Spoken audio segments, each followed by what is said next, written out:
आज सकाळी ना मोगऱ्याच्या झाडाला अशी छान फुलं उमलली होती, बघायला एवढं छान वाटत होतं.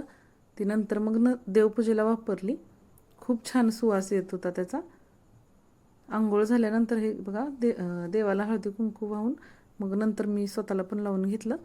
तर गॅलरीतून मला ही चिल्लर पार्टी खाली खेळायला गेलेली दिसली. आजीसोबत गेली होती बघा ही. तर हे आजोबा ना कोथिंबीर धुवून विकायला घेऊन चालले होते, म्हणून मग आम्ही पण त्यातल्या 2 जोड्या घेतल्या. दुपारी थकून सर्वस्वी अशी मांडीवर झोपून गेली. तिला झोपवून मग म्हटलं कालची साडी फॉल बिडिंगला घ्यावी. काल तिच्यामुळं राहिली होती करायची, तेच काम आज उरकवून घ्या म्हटलं. हे असं साडीला फॉल बिडिंग करून घेतलं. ही मशीन एका गॅलरीत आहे, जिथं सगळं गल्लीतला आवाज वगैरे येत असतोय. छान वाटतं तिथं मशीनवर बसायला, काम करायला.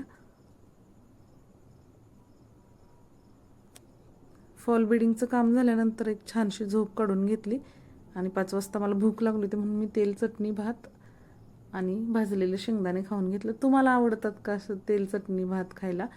तर मला नक्की सांगा कमेंटमध्ये. तुम्हाला जर माझे व्हिडिओज आवडत असतील तर मला लाईक, शेअर आणि सबस्क्राईब करा. थँक्यू.